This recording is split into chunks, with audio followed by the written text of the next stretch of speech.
city. And I think these, as a data science major, I think these two would be better versed on just those topics. So you want to talk about that?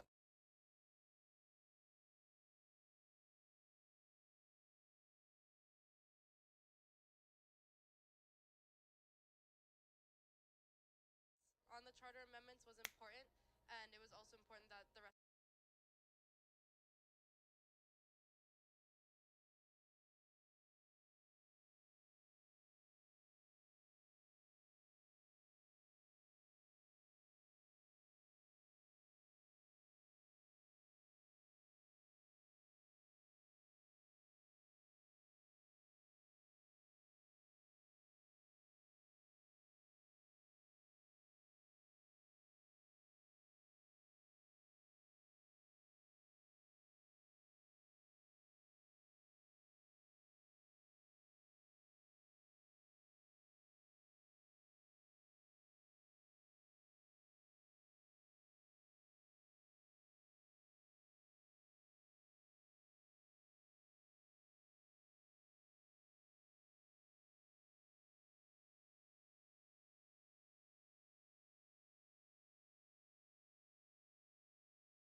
Projects across all 41 of their branches that they have, ranging from anything from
has not been raised, that levy has not been raised, and because it's stayed at that consistent rate since 2008, I think more people are in support of it. I think a lot of people visit the zoo. I want to say it was 1.3 million annually from our research, so that's a pretty sizable amount of people. So you can tell that a decent amount of people support that, and I think, people still supporting. It's good to see, but I think because of the height of that increase, you can definitely see why it's a lot closer. Sure.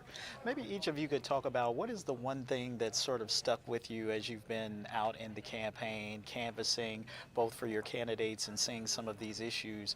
What's been the most impactful experience and the thing that stuck with you two the most?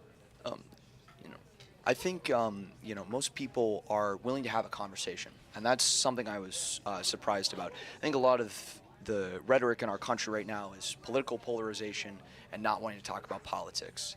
And it was refreshing to see people just willing to talk about things as small as taxes and levies, but bigger issues like 1 and 2, and political campaigns in general.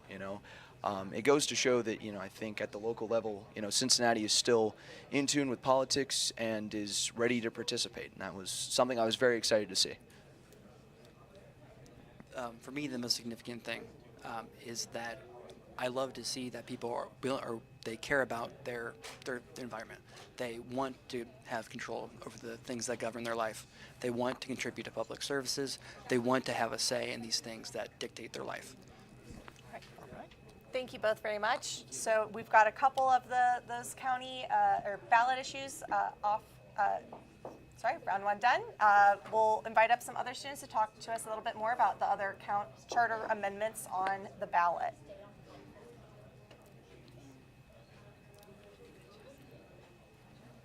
All right. Hello again, and hello. Thanks for joining us. Can you introduce yourself and reintroduce yourself and introduce yourself. Tell us what campaign you've been a part of this year. Cool. My name is Christian Geary, and I was on the Reggie Harris campaign this year. My name is Margie Lair, and I've been working on the Liz Keating campaign. Okay.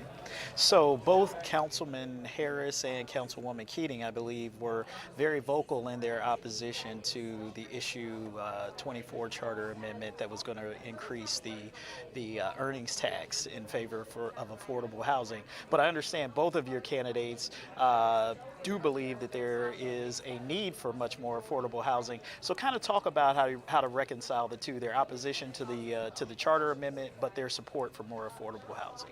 Yeah, so one of the things that Reggie was especially tacking on most was that it just didn't go far enough.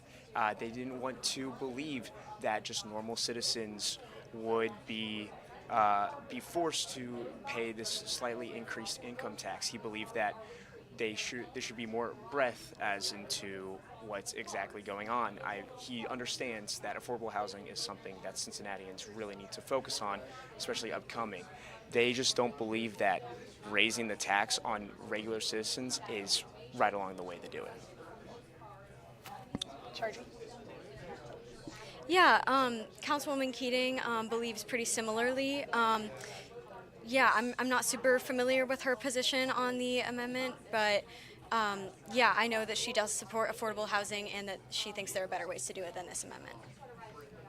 So this, the Affordable Housing Amendment, or Charter Amendment, Issue 24, right after Issue 23, probably one of the lesser known issues on the ballot this year. Can you each talk about the Charter Amendment, and did you hear about it on the campaign trail? What was the kind of response that you did or perhaps did not get? Yeah, so actually the first time that our campaign team met with Councilwoman Keating, she mentioned that the issue was an important one and that tax revenue would be very important. Yeah, so when it comes especially to stuff along issue 24, like the 65%, that's especially going to under 30% of the median income, I think is important.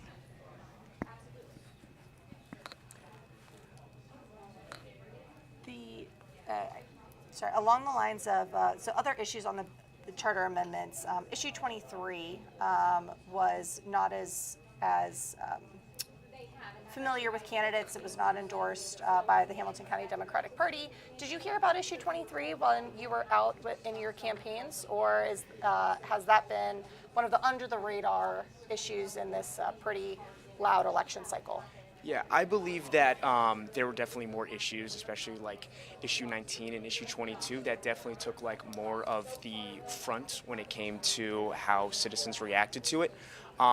23, I would say, is definitely one of those that kind of was a little bit more unknown to voters that didn't really look into it, especially leading up to the election.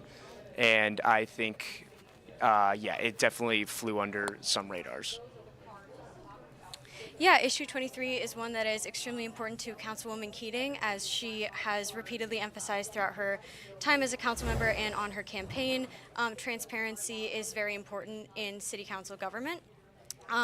So it makes the process of adding a petition to the ballot a lot more transparent, easy for voters to understand, and more streamlined for the county to deal with, or the city to deal with, sorry. So Margie, what specific aspect of the campaign was your favorite? Yeah, one thing I've been really interested in my entire political awareness, I suppose, is the communications aspect. So that was one thing that I was able to help with a fair amount over the course of the campaign.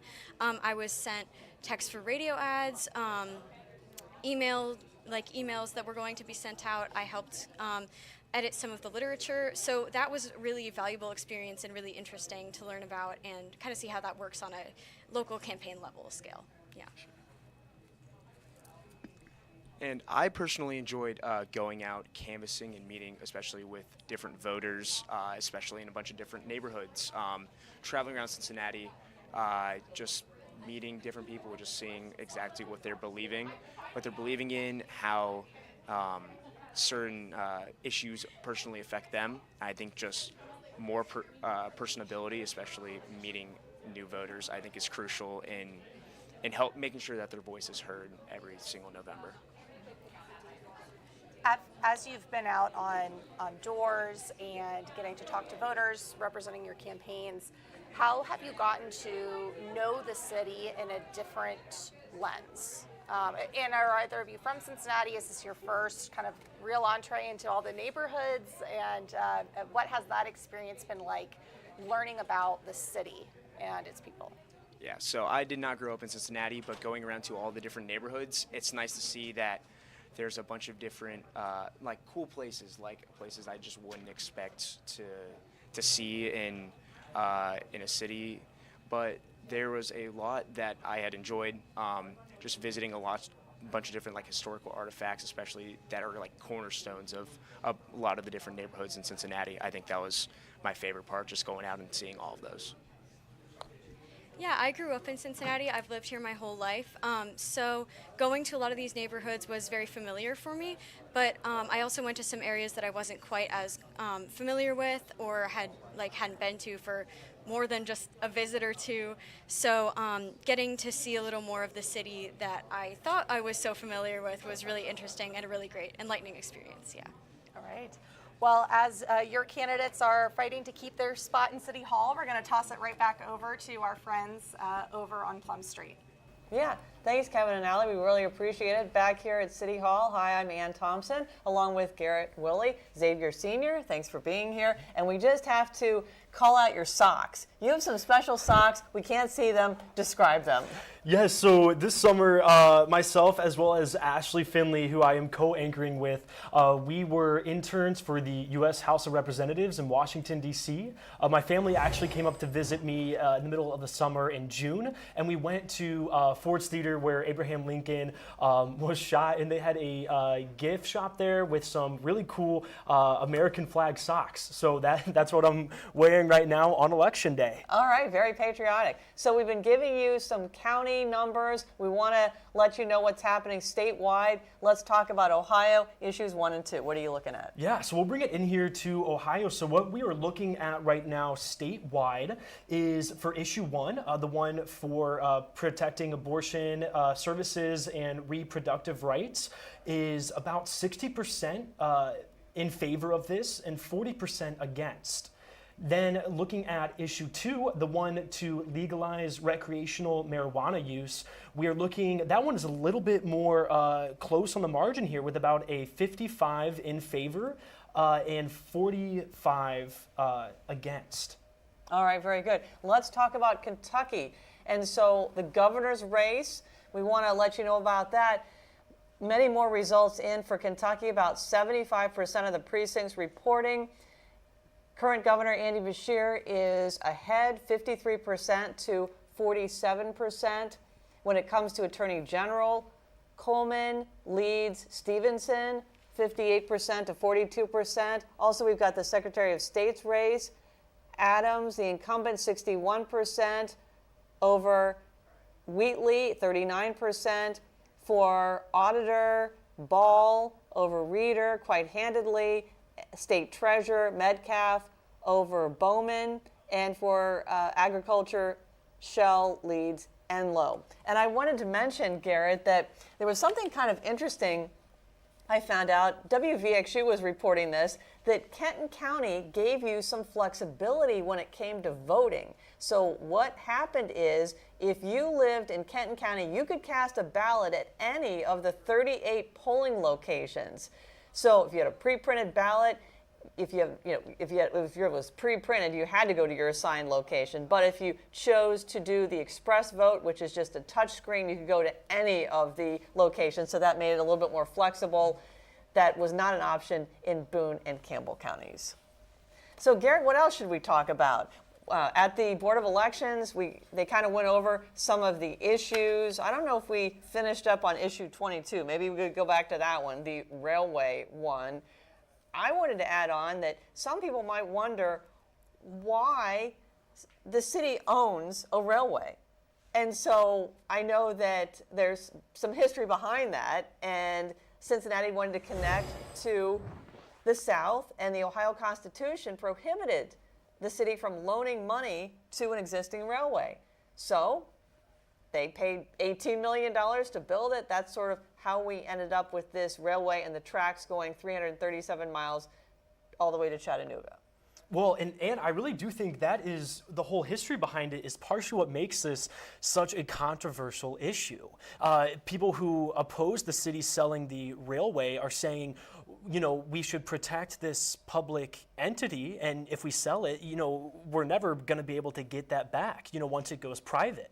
But then, of course, people who are in favor of this, cite a lot of immediate benefits. When we look at the city of Cincinnati, we're currently in a $400 million backlog of deferred maintenance costs. And what this will allow us to do, the $1.6 billion that we will receive by selling the railway, it's going to go into a fund that can only be used to enhance the city of Cincinnati's current infrastructure that we have here with roads and bridges and parks, as well as essential government services like fire departments in the neighborhoods. So really, it is a concern for the safety of the city as well. Yeah, and so the trust fund that you mentioned, there have been 16 financial institutions that have already applied, including Fifth Third. If it fails, the trustees want to, the backers of this want to try again, the trustees that are running it. The opponents are many: Stay on Track, Save Our Rail, Derail the Sale, Citizens for a Transparent Railroad Sale. The NAACP is one of them. They say that there needs to be equity for the black community, and it has to be written into the sale, and because it's not, they're against it. Mm-hmm. Well, and really what makes that so difficult is this sale is dependent on whether or not it passes this vote. But Norfolk Southern's offer to purchase the rails, if it doesn't pass in this go around, who's to say, if that offer from them to purchase the rails is going to exist in a later election? Very good point. Yeah, and there's some dispute about how much it's worth. So 1.6 billion, but some estimates have put it at as high as 2.5 billion. Right, and that's another part too. It's like we could be in favor of getting this increased funding to support the city infrastructure projects here, but there is not a lot of transparency at the moment for voters, at least, about what the accurate appraisal is for those rails. So, is the city of Cincinnati already being undercut here? Is there more that we could benefit from selling the railway? Yeah, I think at this point we'll reintroduce our coverage here. You are watching Behind the Yard Signs, a Xavier program being aired here on City Cable on election night, where we take a deep dive into the campaigns of 3 of the candidates, and those were Reggie Harris, Liz Keating, and Anna Albee. Yeah, the non-incumbent. And data scientists, students are also part of this. Let's go back to talk about your major and the program and the things that you did. So as a sophomore, you're a senior now, but as a sophomore, then what kinds of things were you doing with the campaign? Obviously a different campaign. Right. So sophomore year, really, so I was working for a smaller campaign. It was amazing. We were able to take more of a grassroots approach with this. We did not have a huge campaign staff or anything like that. So really, there was a lot of input that we were able to make as the campaign interns here with what policies are we focusing on? What is the message that really resonates with the voters of Cincinnati? And then using the background that we learn in the classroom, we take all of the academic part, like how do you calculate voter turnout? What is your base, swing, and residual districts that you need to hit? How do you craft that campaign message? Then we're able to go out into the field and actually canvass with the different voters, find out what are you passionate about and where can our candidate serve the different needs that you have and the vision that you have for the city of Cincinnati at large. Yeah, and so I was just jumping back to the Hamilton County numbers. It looks like we're getting some more numbers in. 26 precincts are now reporting. So we're getting a few more numbers, and if you want to pull that up as well, I'm looking at the council race and seeing if there's been really any change. It doesn't appear that there's been much change in that. As far as the Cincinnati School Board, I don't think we've talked about that race, but Eve Bolton is looking to be re-elected, as well as Ben Lindy. He's the board president, and then there are 3 others that are trying to vie for that seat. So Eve Bolton has about 31%, Kendra Mapp has 29%, Ben Lindy, the board president, has 25% compared to Brian Cannon's 10% and Paul Shealy's 4%. I don't know if you want to interject, look at some other races and see if there's any change. I'm looking at the zoo levy, and that continues to win handedly, about 75%, as well as the library levy is quite a bit ahead, 63%. The railway issue that we were just talking about, and this again is with 26 precincts reporting, is 55% to 45%. Yeah, I mean, it is great to see just getting all these results in and just, really looking at what the people think is important here. And what's really interesting, too, is almost a consideration. I mean, when you look at the zoo levy, for example, it is a overwhelming for the affirmative to pass that tax increase to fund the zoo. And really what that looks like is only $9 per each 100,000 of home valuation. And when you kind of put it in that context, you look at like, what are the benefits that the citizens of Cincinnati, well, I guess this is a countywide issue. So, what are the benefits that the residents of Hamilton County receive from the zoo, from the library? In last election, we had other things looking for a tax levy as well when it came to parks and schools. And, even if it doesn't directly affect you, maybe you're not a frequent patron of the library, maybe you are, but what does it do for your community members, for the children of the community, with providing different after-school resources and reading programs? There's just a lot that factors into that beyond the initial surface level of that dollar value there. Thank you very much, Garrett. So we'll continue to have results and information here at City Hall, but let's go back to the Hamilton County Board of Elections and Kevin and Ollie. Allie, please. Sorry. Thanks, Ann.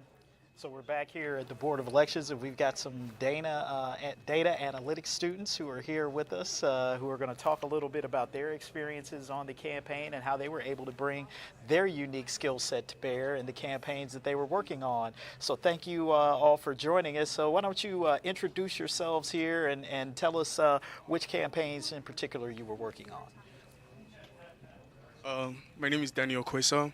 I major in data science, and I'm with the Reggie Harris campaign. My name is Matt Conover. I'm a sophomore data science major, and I volunteered for Councilwoman Liz Keating's re-election campaign. My name is Eden Abernethy. I'm also a data science major, and I'm working with the Albee campaign. Great. So data science, this is really exciting. I think as campaigns are talking about, we need data, we need to be targeted, we need to be focused. What are some of the tools that you've used to make sure that your voter outreach is specific, that you're targeting the right people? What kind of methodology do you use to identify voters? So for our campaign, the main thing we used was the census data, looking at what our demographics were, what specific demographics that we wanted to target. And then we also used some of the voter data, like the voter registry that we have, so that we could look at what specific demographics like to vote for, or like what they wanted to go after. So.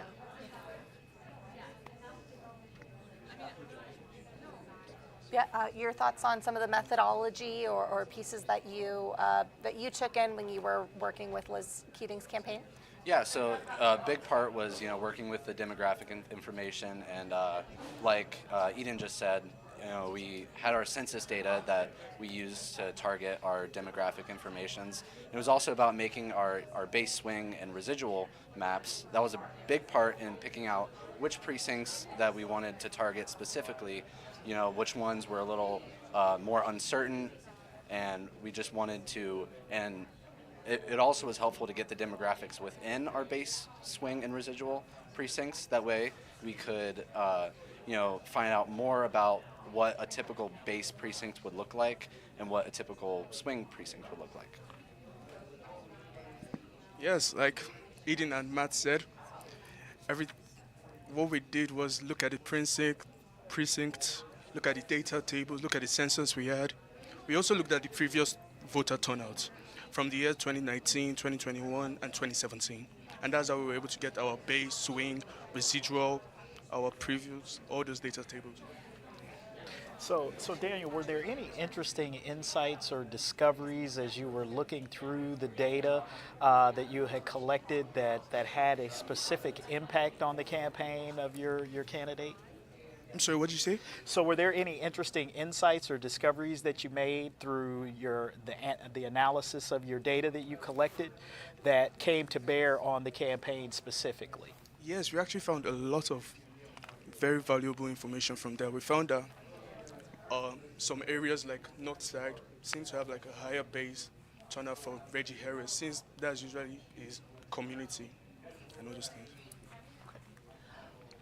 Yeah, so one thing that we found very interesting is when we broke down the demographics within our base residuals, for the Liz Keating campaign specifically, one thing that we looked at in the census data was mobility, like how many people move in from different counties or different states into Hamilton County. And we noticed that within Liz Keating's base precincts, that the mobility percentage was a lot lower, meaning that the voters within her base were a lot more established within the city, which aligns to the fact that her family has been, her grandfather was in Congress.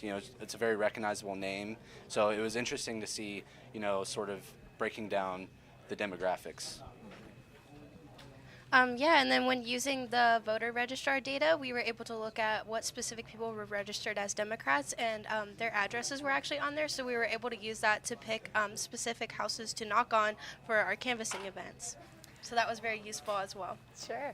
So we've seen some really interesting graphics and charts pop up on the screen here, these maps. Can you talk about how did you build these maps? What software is this? How do I get some for targeting campaigns I work with? And talk about your methodology with how you've put together these visuals.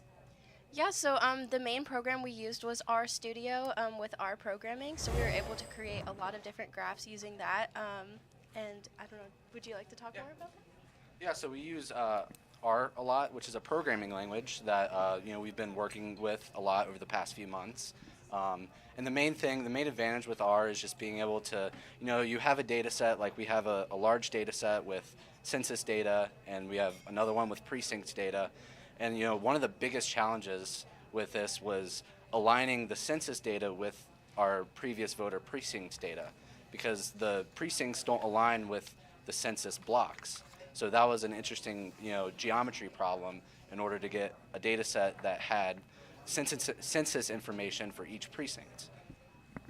And using R, we could manipulate that data, find various functions within the language, and we've all really improved our technical skills over this semester. Yes, thanks to the summer research we did during a summer class, a summer job we did, we actually had a little more knowledge on R and all those things. So with that knowledge, we were able to develop more graphs, interesting graphs like the one that's being projected right now, things like that, which was really cool.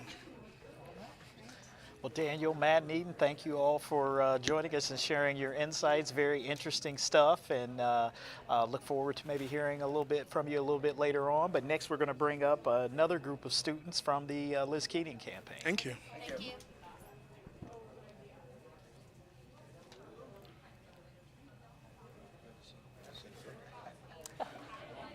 All right. Well, hello, welcome back, and good to meet you.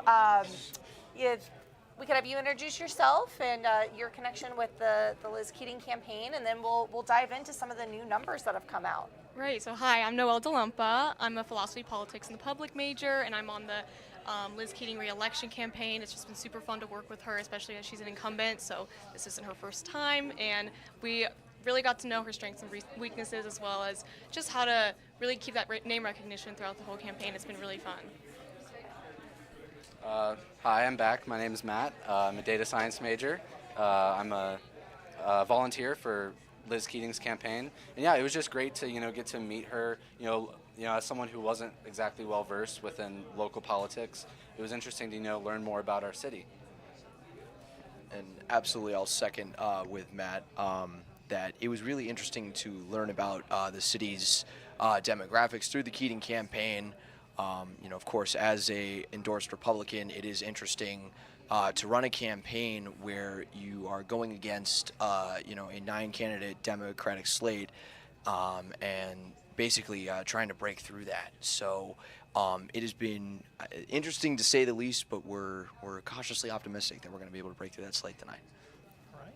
So what can you tell us about the latest numbers, and how does that match up with where you thought you would be at this point tonight? Well, all of our data pointed to early voting going more towards the Democrats. Most of the time, Democrats get out to that early vote, and more Republican-aligned voters come out and vote on Election Day, the 7th today. So what we're seeing so far is a little bit of a gap right now between Keating and the Democrats, but even between the most recent report of votes, we've seen the gap go from 4,000 votes from Keating to Walsh to now 3,000. So we're very excited to see that gap closing. We think that's going to continue to close, and we should definitely see Liz Keating being one of the 9 city council members elected tonight. So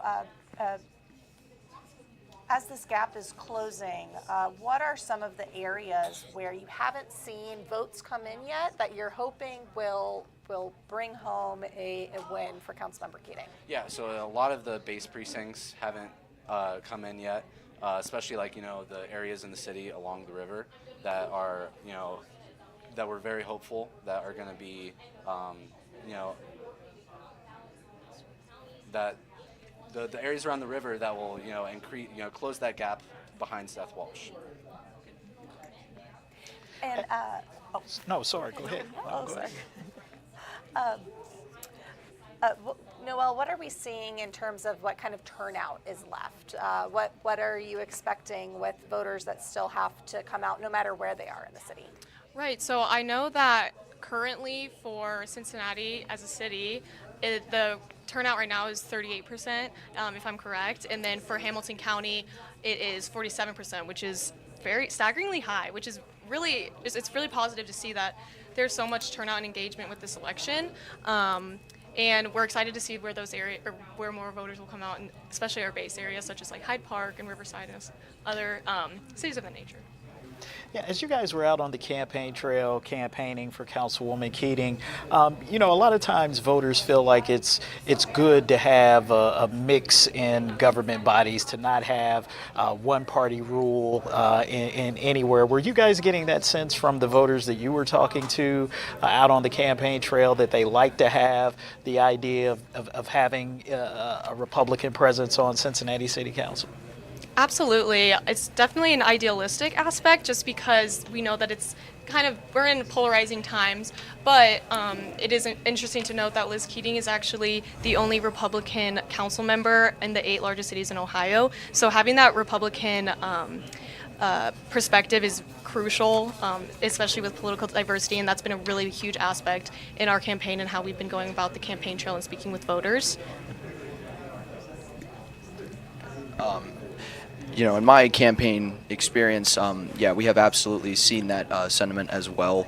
You know, the simple fact of the matter is that, you know, no matter what, there's going to be at least 8 Democrats on Cincinnati City Council. So one voice, I think, is important for, you know, a large demographic of Cincinnati, you know, to make sure that we keep it bipartisan, that we make sure that the right questions are being asked. And even out, you know, working on the polls today, you know, in the Mount Washington and Oakley areas specifically, I saw a lot of people giving Liz support just simply because, you know, she represents a potential bipartisan Cincinnati City Council. Matt, back on some more of the numbers. When you were crafting the turnout modules and your predictions for this election, you had a win number in mind. And where does Councilmember Keating, with what we've seen in turnout so far, stack up with your expectations for turnout and what you predicted a win would look like, and how close are you? So our magic number that we were gunning for was around 32,000 votes, which is a lot higher than her previous election in 2021. And part of that is simply the fact that this election only has 10 members, or 10 candidates running, as opposed to 2021, which had over 30. So, you know, the votes are a lot more narrowly distributed. You know, there's a lot more votes to go amongst a lot less candidates. So we are definitely expecting a lot higher of a vote count needed for her to remain on council this election. All right. Well, thank you all very much. We'll look forward to seeing you back up here soon, and enjoy watching the rest of the results come in. Thank you. Thank you.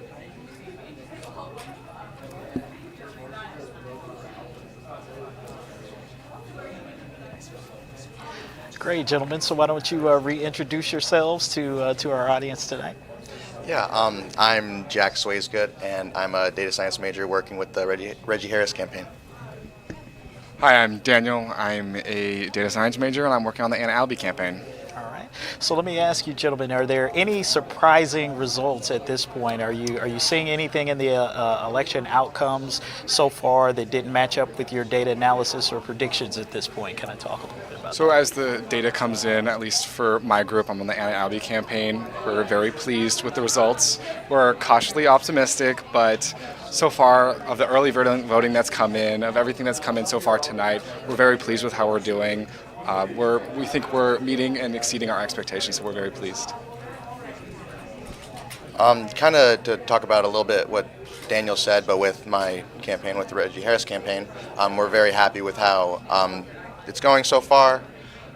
We're definitely doing about how we expected, but I think the biggest surprise is just how high turnout is. I think that we knew that it would be high just because of the issues on the ballot, but I think that it was just hard to estimate just how important people are taking these issues, because it's apparent that there are a lot of people that really care. And so with these large turnout numbers, what are your predictions of what this could mean for the makeup of council, both Councilmember Reggie Harris and with Anna Albi's campaign as well? They are currently in great positions. What do you think that these high turnouts will mean for them as results continue to move in? Yeah, I think that the really high turnouts show just that it probably means that there are a lot of Democrats coming out. And I think that really helps our two campaigns being Democratic campaigns. And I think that's really just the most important thing for us, is that just understanding that we're just in good shape. Yeah, like the major issues on the ballot is really help bringing out voters. And I think that honestly works in our favor. I think the Democrats will come out in larger numbers just to vote on issue 1, issue 2, and like I said, us both being endorsed Democrats really benefit from that.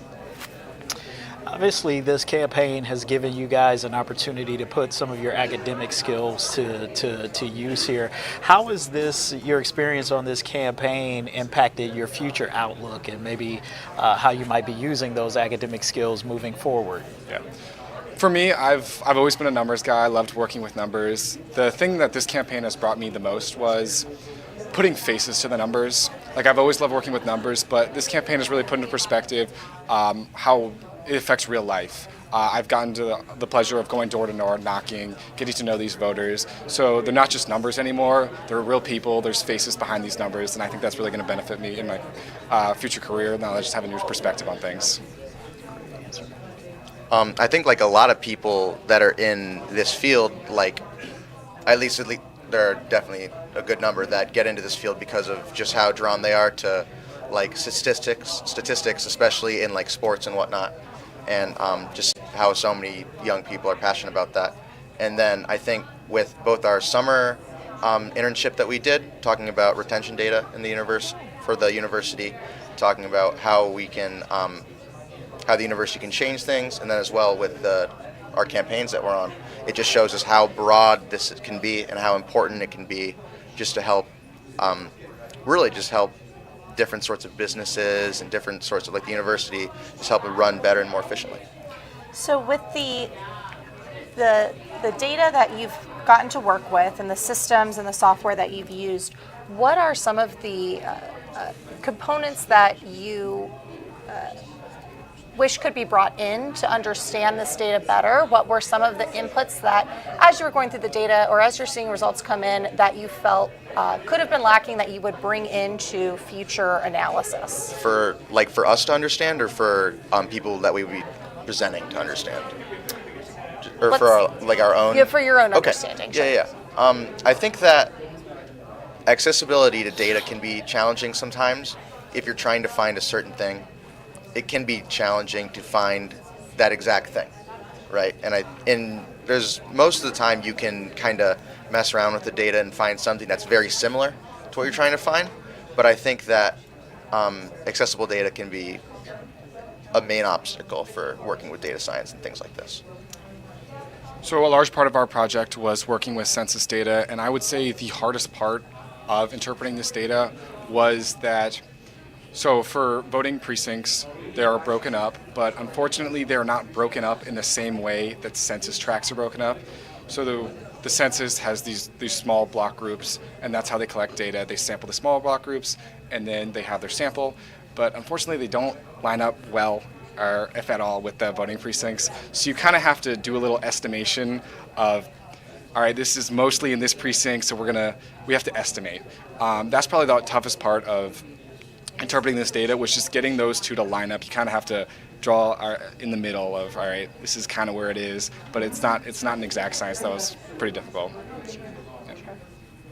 So given that this election cycle is a little bit different than the last, how did you guys assess your margin for error and develop your certainty around those numbers in this election cycle? Like you said, it's so much different than previous elections with only 10 candidates. trying to predict a magic number is a lot different than trying to predict from what I think it was 35. So you can use some of the tools we incorporated was regressions, just how the number of candidates affects the number of votes you need to win. I personally, one of the big challenges was trying to figure out how many people were going to come out to the polls, just with the special issues on the ballot, and it was tough, just trying to figure out how the votes were going to be dispersed. Yeah, just to reiterate on some of the topics Daniel was saying, for our group, we tried to look at some of the election results for years past, right? Not only with how Reggie's campaign went in the last election, obviously it went well, but the 2 election years prior to that, where it was, you still couldn't get a good grasp of how, what a good magic number would be, which is the estimated number that the 9th place finisher would be. It's just hard to estimate that, given that there was never below 20 candidates, let alone only 10. So trying to run different sorts of regressions like Daniel talked about is very hard, and you're going to get probably a magic number that was too high. That's what we found, at least. So yeah, there are just challenges left and right. But I think that with more discussion, not only with the math people, but with the PPP students who know more about the politics side of it and how that's going to go, I think we came up with good, pretty accurate estimates. Well, listen, thanks, gentlemen. Certainly appreciate your time tonight. And so we're going to bring up another group of students here with Councilman Harris's campaign. So thanks a lot. Okay, thank you.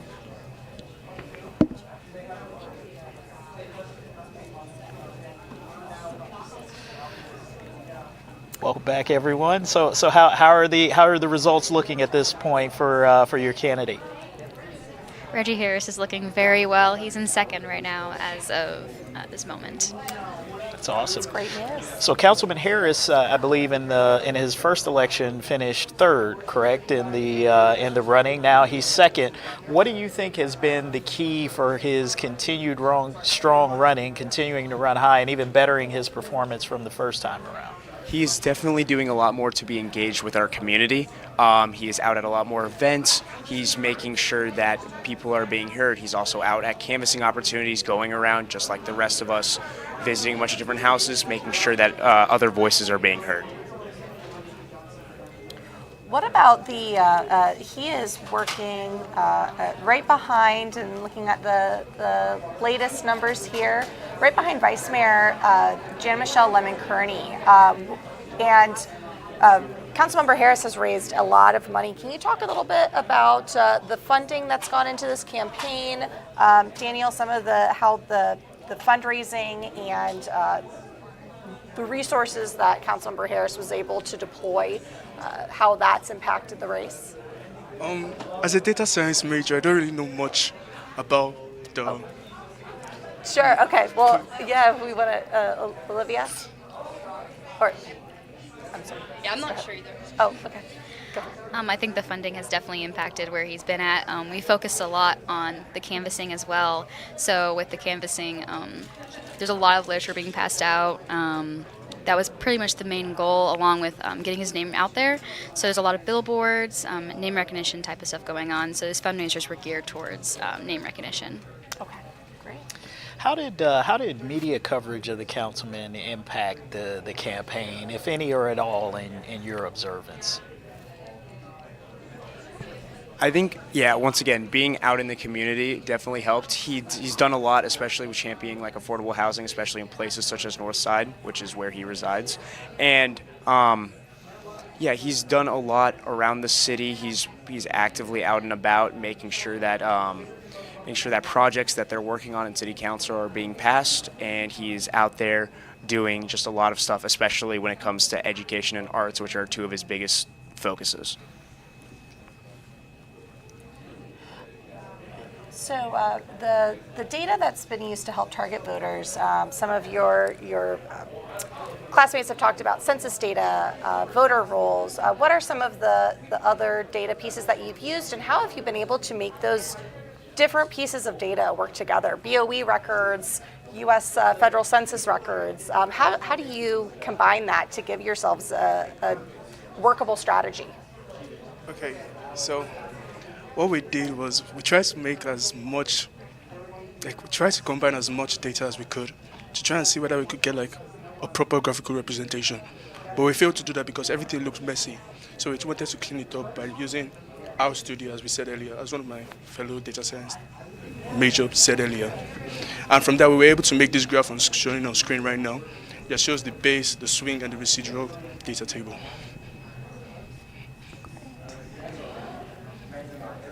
You're also data science. Are you also a data science major? Yeah. Do you have anything to add about the turnout modules and how that is lining up with what you expected, given the results that are out thus far? It's pretty on par with what we expected, at least for our candidate and many of the issues. We haven't seen too many surprises yet. Okay.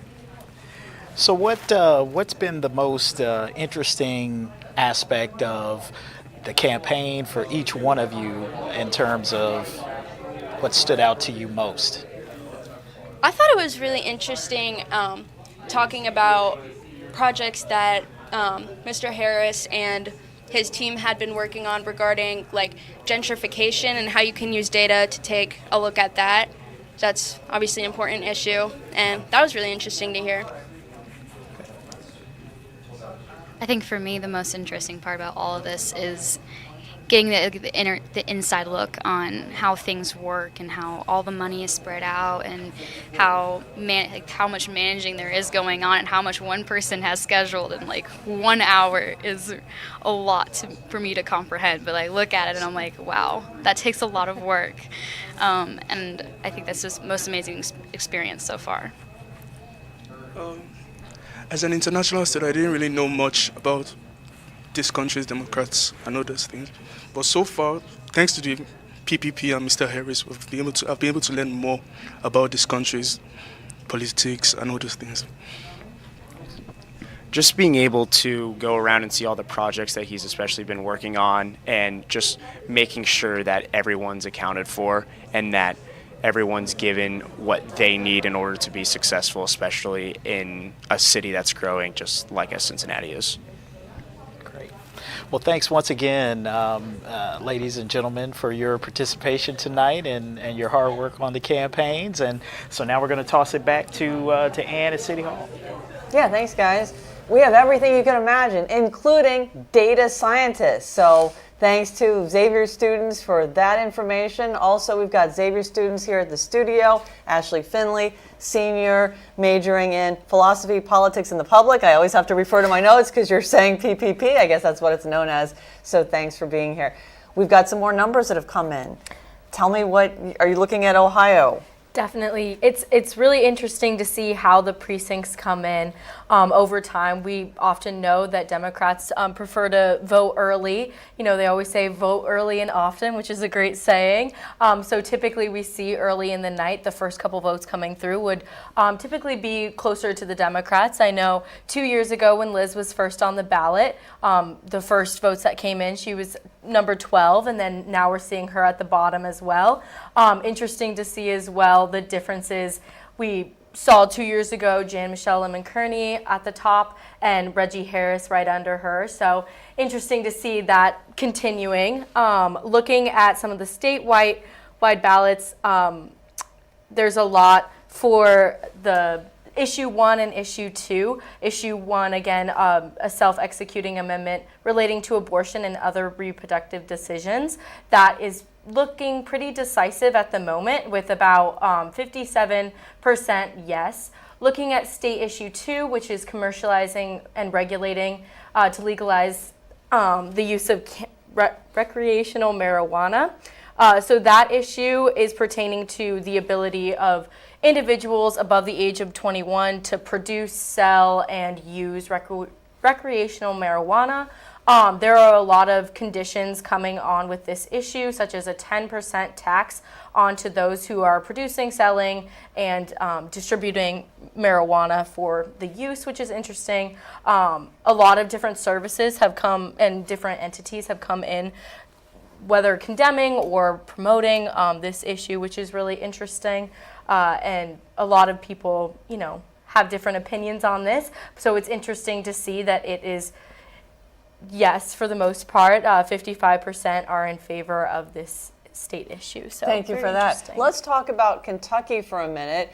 And Kentucky has over 90% of precincts reporting. So what we have in the governor's race is one that has the current governor, Andy Beshear, leading 53% to Daniel Cameron's 47%. So that's the main race that people were paying attention to there.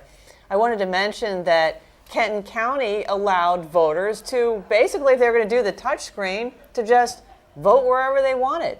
If they had a pre-printed ballot, they had to go to their assigned location. But if they were just going to go do the touchscreen, that made it a lot easier for people. That was only in Kenton County. Boone and Campbell voters didn't have that option. You mentioned Hamilton County. We're going over some of the races. And I wanted to tell about some of the security measures. So each year the Board of Election talks about, because there are some questions like how secure is my ballot? What is the process that happens? And the Board of Elections Director, Sherry Poland, explains that when the ballots arrive, they're kept in a cage. It's a floor-to-ceiling, fenced-in area, I've seen it, in the BOE warehouse. Then 2 security card swipes are required, both Republican and Democrat, to get in. And there is another area, the vote count room, and that's also requires a swipe from a Republican and a Democrat. So that's kind of how that works. Inside that room, there's no internet, as you may know. So on election night, workers have to put in the information on a thumb drive and then run it over to the IT department before updating the BOE website. So that's kind of how all of that works. Ashley, what else can we talk about? Yes, definitely. Keeping us in anticipation as they do that from...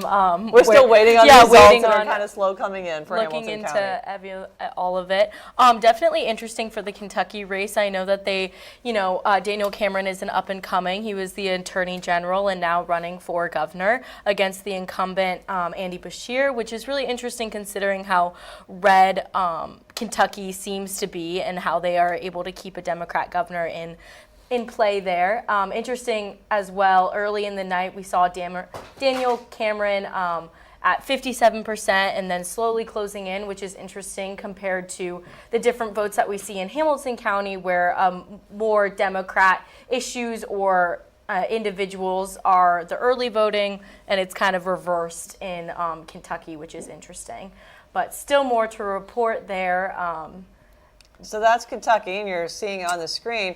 I kind of Googled earlier in the day to see if there had been any problems in Ohio. So now talking about Ohio, and the League of Women Voters in Ohio said that some college students who requested mail-in ballots never received them. Ohio State. The Ohio Secretary of State's office has a system that can track mail-in ballots, and Common Cause Ohio said that that's not telling students where their ballots are. So the Ohio Secretary of State's office said, well, we've heard of no issues, but if someone requested an absentee ballot, they never got it, they could have gone to their polling location and requested a provisional ballot, and that's what they could have done there. Then as far as like any machines not working, the only ones that I heard of, there was a problem in northern Ohio, Cleveland area, Cuyahoga County, at an elementary school where the electronic ballot collection box was broken. I haven't heard of any other problems. Have you? It's interesting that you bring some of those problems up, and I actually know someone, a student that goes to school that is from Cincinnati but goes to school out of state, and his absentee ballot was sent to the wrong location, and he wasn't able to get the correct ballot, which is really interesting to see. That's kind of frustrating. It is frustrating, especially I know students that live in Cincinnati and Ohio that go to schools like Xavier and are from out of state but want to vote in state, whether they are really affected, they're younger and they think that those are going to affect them, or that they are planning to live here after graduation. It's interesting with the new voter ID laws, you have to go to the polls with an Ohio ID or their passports. I know we were really at Xavier Xavier, we were really pushing out that students during fall break go home and grab their passports so they're able to vote in person. But we also had a lot of efforts to send out, push out absentee ballots on campus, which was great and very, very helpful. We had stamps provided on campus, and we were able to really push out that get out the vote effort, which is so important. How did you know that was my next talking Oh, point? yes. So the change for voter ID law and presenting your driver's license. You used to be able to present like a utility bill or something, but you can't do that. And so you just pretty much summarized it. Some people were kind of against that, the NAACP and others saying that that's going to make voting unnecessarily difficult for some people. Yeah, I think it's an interesting topic. You know, a lot of people are from out of state and they come in, but there are different avenues and ways to make sure that you get your vote in there, whether it's a provisional ballot or you have your passport, you have different forms of ID, or you use an absentee ballot ahead of the election day. So as long as we keep on pushing out that effort of how to vote and when to vote and where to vote, I think it's, you know, we can get over this voter ID law, some of the things that people may be concerned about. Okay, so Ashley, I'll talk a little bit about issue 23, and maybe you then can see if there's any more results on anything coming in. So issue 23, this is the charter amendment cleanup. Liz Keating was in here before we were interviewing her, and she's the one that introduced it. And she said that this issue might be the least controversial of anything. It is passing. I saw that it was. So here's what it would do. It would amend the city charter, and this is what you can see on your screen, to create new rules for people who want to put their own amendment on the ballot and several other cleanup measures. It would just clean up the charter to mirror state law and end up saving taxpayer dollars. That's what is claimed. And maybe there wouldn't be so many errors, as was pointed out that State Rep Tom Brinkman's proposed charter amendment a couple of years ago allegedly could have been avoided under these proposed changes. It was a mistake and there was an error on that. So it would require, this is what it would do, it would require a copy of any initiative, referenda, or charter amendment petition to be filed with the Clerk of Council's office before any signatures could be collected. And it would limit citizen-led ballot measures to one proposal. It would give council permission to vote electronically instead of only by voice vote, and some other changes. So that's issue 23, the charter amendment. Yes, so that's passing by about 67% right now. So as Liz said, a little not as controversial as we're seeing some of the other issues that are proposed here today on Election Day, which is interesting. And so do we have any more precincts reported in Hamilton County? I know we're sort of like doing this on the fly, but as you refresh, it appears that we still have kind of a ways to go in Hamilton County. Yes, it seems as though only 20% of precincts are reporting at the moment, which is interesting. But we still got some time to go. I think, as we said, it makes it a little hard, you know, when we're doing everything, you know, by foot, trying to get it to the IT department and such. But luckily, turnout is high, and the votes will keep rolling in, which is good to see. Yeah, and I wonder if there's any indication of where the precincts are, and whether they're more likely to be Democrat or Republican that are coming in first after the vote early votes. Interesting. That would be something to ask those data science students at the moment with who the are at the Board of Elections, which is where we're going to go next. We're talking to Kevin and Allie, who are there at the Board of Elections, and they're there with some students, and we've been hearing from data scientists and politics students. So Kevin and Allie, are you there? We're here. Thank you. So we've got some students here. We're going to start some conversation about an issue that we haven't spent much attention to today, which is issue 2. Issue 2, the statewide ballot issue to legalize recreational marijuana. Welcome back, Jake and Aiden. Can you give us what's happening with this? What's happening with issue 2? Yeah, so issue 2 was a citizen ballot initiative which would decriminalize marijuana and allow the state to tax it with a 10% sales tax and allow distributaries to sell it to citizens over the age of 21. Now, the good news for those distributaries and people that are in favor of issue 2 is that issue 2 has passed. It has been called for by New York Times and the Cincinnati Enquirer. So that that proponents of issue 2 would be quite happy with that.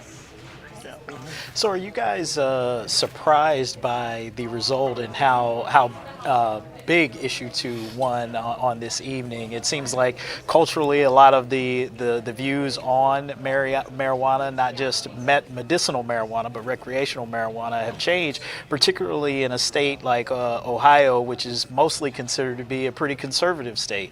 How do you guys reconcile the numbers, the result tonight? Yeah, I mean, to be honest, not the most shocked that it passed. Ohio is a rather red state, but issue 2 is legalization of weed is supported on both sides by a lot of different people. So I'm not the most shocked it was passed. The numbers that came up before said it was probably going to pass, so it's not the most shocking result in my opinion.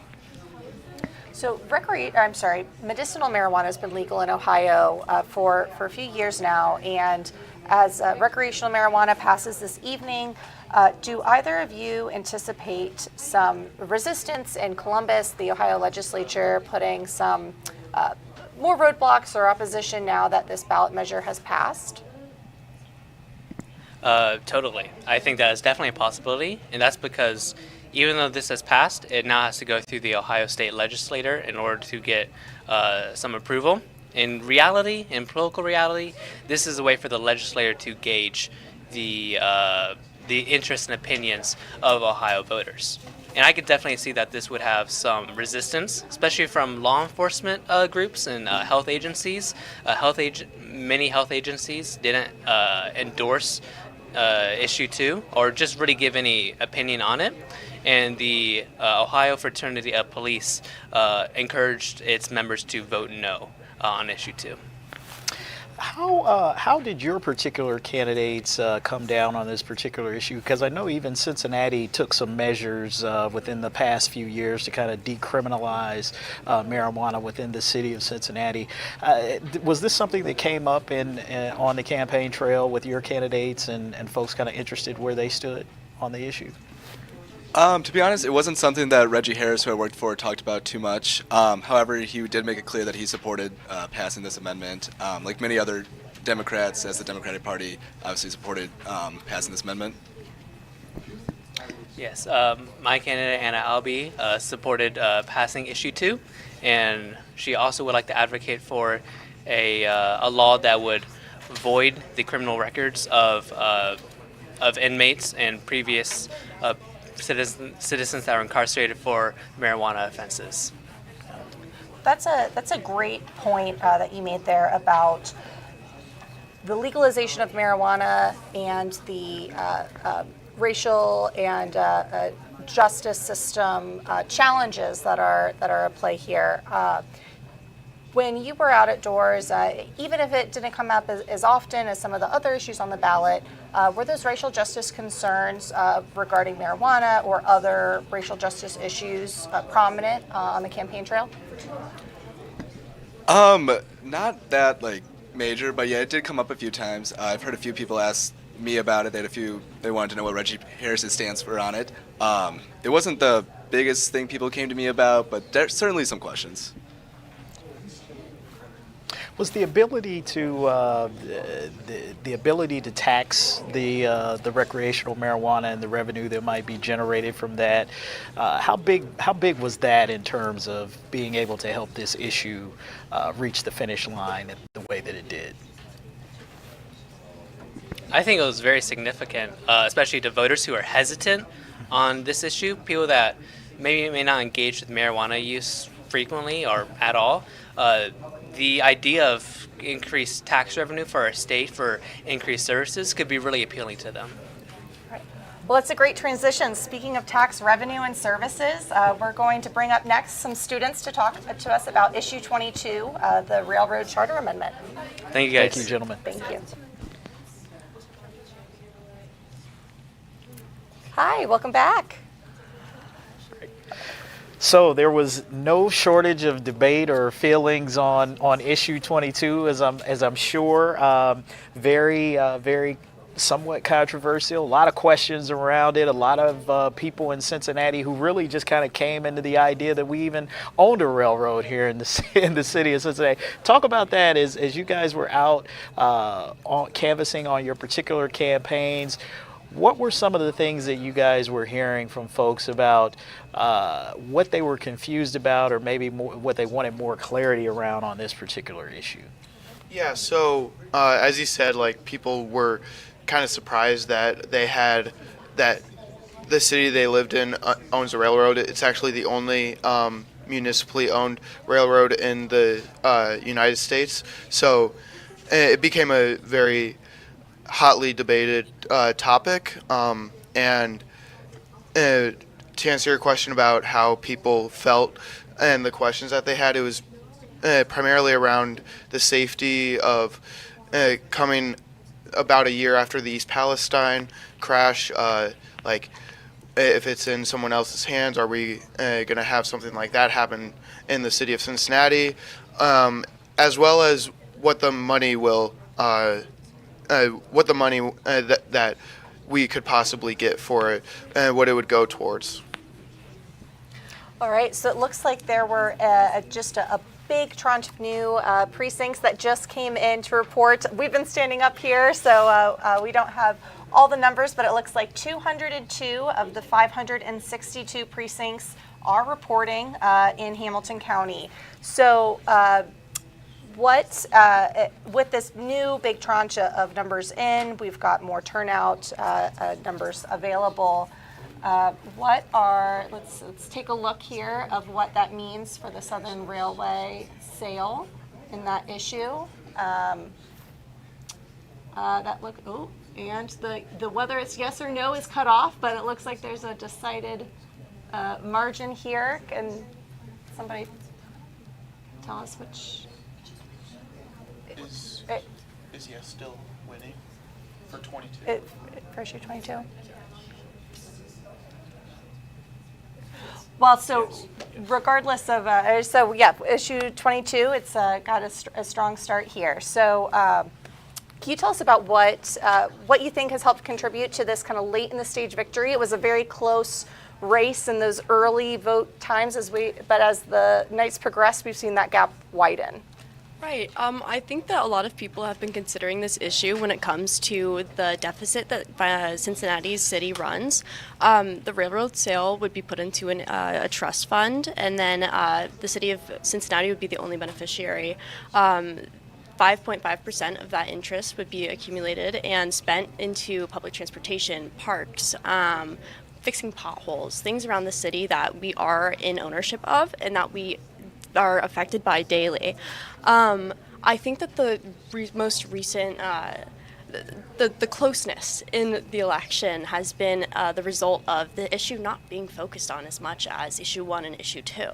I didn't hear much about it, to be quite honest, in the beginning of the election when we first started campaigning with Ms. Albee. I was with Ms. Albee. And as I have gone through, the first time I was exposed to the argument for no was at a town forum. So as their voices began to be raised and it progressed further from just the city announcing a transaction towards arguments and community understandings and conversations, I think that's where we've started to find the split between the voters. Yeah, so you had mentioned yourself that this wasn't something that you had heard a lot about or that you were even familiar with up until a certain point. And I think a lot of residents would say the same, which is they were very critical of sort of the amount of information or even the transparency that the Railway Board and even some council members were putting forth the information. Even with that, though, it still is performing very well on the yes side. What do you attribute that to? So yeah, like Victoria just mentioned, I think the Yes campaign really harkened on the $400 million hold that the city has, and with the $1.6 billion, we would be able to pay for that along with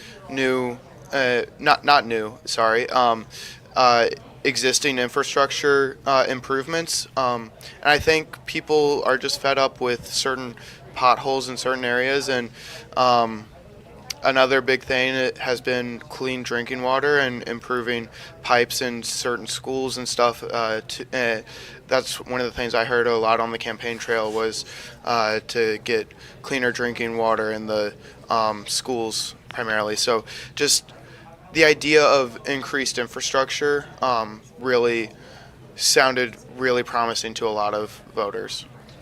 Well, Nick and Victoria, thanks a lot for your time. We appreciate it, and we'll keep Thank an you. eye on this important issue. Thank you. All right. So next we have some students, Sid and Noel. They're going to be joining us, and they're going to be talking about other council races and the school board races. So what are some of the election results looking like on races that you're paying attention to? Right. So for school board, I'm going to start with that. We're looking heavily into that just because there's 5 candidates on the ballot. There's three spots that we're trying to fill, 2 of which are incumbents. That would be Eve Bolton and Ben Lindy. Ben Lindy was the current school board president, and then Eve Bolton is a longtime school board member. And right now, currently looking at the polls, we have Kendra Mapp, who is in second behind Eve Bolton, who is taking first place currently. And then we have Ben Lindy, who's in third, and then followed by Brian Cannon and Paul Shealy. So what issues were most in the school board race? What issues were the ones that voters were most interested in? I think we were focusing more on what kind of stakes the school board candidates had while running. So when you look at Kendra Mapp, she has 3 children in Cincinnati Public Schools. Brian Cannon used to be a principal, and now he's a teacher, so he has a big stake in what actually goes on. Paul Shealy was really looking towards parental rights and how to give parents more rights. And other people like Eve Bolton also have children around the district, so it's interesting to see what kind of stakes they had and what led them to run around the stakes that they had. So the other council members who have been, we've been talking heavily about Reggie Harris, Anna Albee, Liz Keating, but we've got 7 others. Wow, I wasn't one of the data science majors. 7 others on the ballot. What is that lineup looking like, and is this turning out the way that you've expected the stack up of candidates to be? Right. So as a Liz Keating representative, we definitely looked at the top or the final ninth spot. Right. So you want to get that 9th spot, and we kind of had Anna Albee, Seth Walsh, and Liz Keating fighting for that last spot. Currently, we see Anna Albee actually in 6th, I think was the last I checked. And Seth and Liz are kind of fighting for that last spot, which is interesting just because we know that Seth Walsh had been replaced Greg Landsman in the past in the past council, so he served on council for some time, but he hasn't actually been elected by this body of voters, it's a discrepancy. It's interesting to know how that might turn out in the polls, but we're just cautiously optimistic in the sense that Liz Keating will take that 9th spot and fight hard for it. So. We also looked at the early vote statistics, and Democrats are more likely to poll in the early voting. So Liz Keating being in that last spot is kind of what we expected. We think as more votes come in from voting throughout the day, she'll rise. And maybe Seth Walsh being a non-incumbent that didn't run last year, and Anna Albee having more name recognition, she may continue to rise, and Seth Walsh may continue to fall. So what are you hoping to see here as we're heading down the stretch for each of you and your respective campaigns in terms of what needs to happen for your candidates to be able to kind of pull it out here? For Reggie, for his re-election, I'm really excited to see where he falls. I think we were really hoping that he would end up higher than he did last year. So he was 3rd last year. I think we're very optimistic that 2nd or 1st is in our sights. With Councilman Kearney being 1st right now, there's a little bit of a gap between 1st and 2nd, where Councilman Harris is in 2nd. I think we'll see that gap continue to close, and the next 3, which was Harris, Mika Owens, and